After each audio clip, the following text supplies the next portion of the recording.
Max here, and the first week of the new year is almost over. Everyone has been kidding themselves with incredibly shiny new running shoes and a fresh gym membership to deal with the guilt of stuffing themselves in the name of Jesus Christ. But is there really any point? It doesn't matter how far you run, you'll never escape that thing you did at the office party, and it won't be long before you give up and go back to binge watching shitty sitcoms and shoveling Doritos into your face. Leave the gym to gym people. It's easy to spot them. They're the ones watching you impatiently while you try and fail to figure out what the hell a hyperextension bench is. I am most certainly not a gym person. I had to Google gym equipment to finish that last sentence. I've spent this week rubbing my rather large belly with satisfaction and collecting gaming news from around the world, so I can present it to you in the form of a YouTube video. Hero is not a word I would use to describe myself, but I do wonder if it's possible for someone to do too much for the greater good. It's the start of the new year, and we're all desperate to understand and avoid the mistakes of the previous one.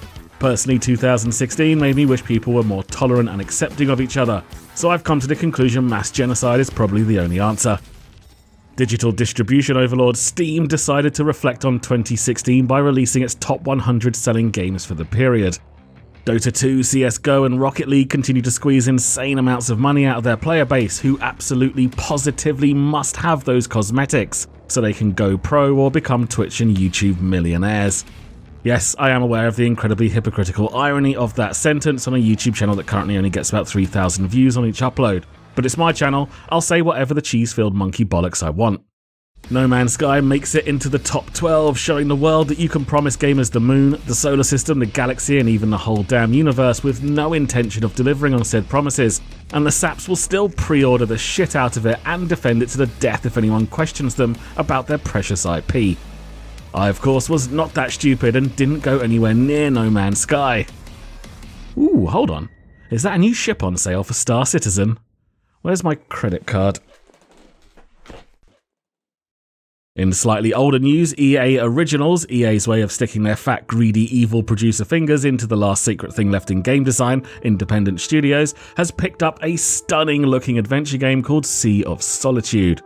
Developed by German-based Joe May, Sea of Solitude follows the story of Kay, a girl who through extreme loneliness has turned into a monster, although she's basically just a shade of herself.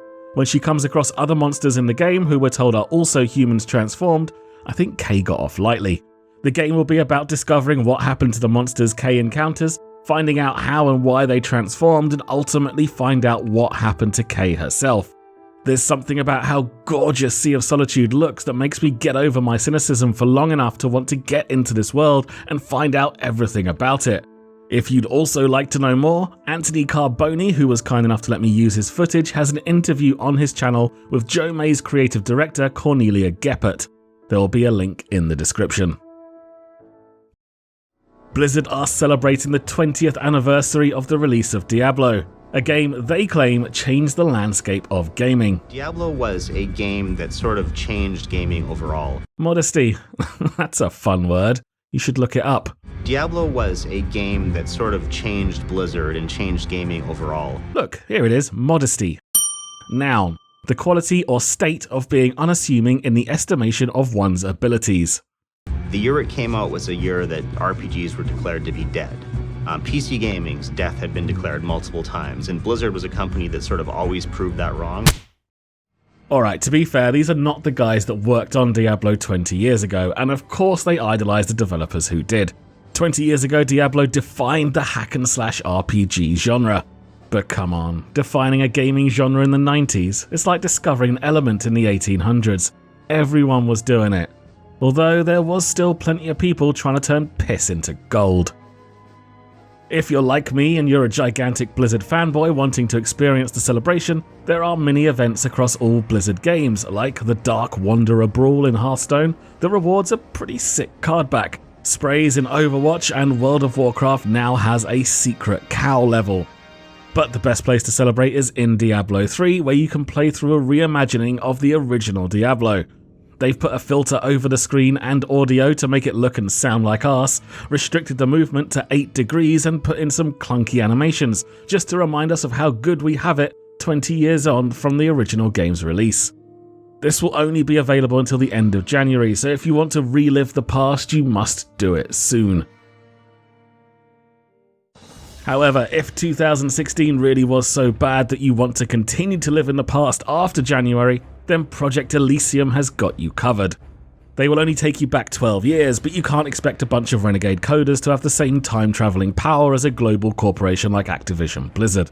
If you remember those early months of last year, when everyone still had hopes and dreams, the most popular community vanilla Warcraft servers were run by the Nostarius team.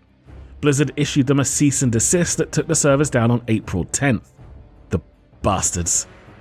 But they also flew the Nostarius team to Blizz HQ to discuss setting up official vanilla servers. Okay, maybe Blizzard aren't so bad after all, but then BlizzCon went by in November and still no announcement of anything even remotely vanilla-like. The bastards. The Nostarius team then showed what grown-up, patient people they are, and Project Elysium went live last month. It's proven so popular that they need to expand to a second PvP server that is launching on Saturday, January 7th. If you want to get involved, there is a link to the Elysium website below. Keep in mind you do this at your own risk. Elysium is not sanctioned by Blizzard, and they are likely to shut it down if they can because of the way intellectual property laws work.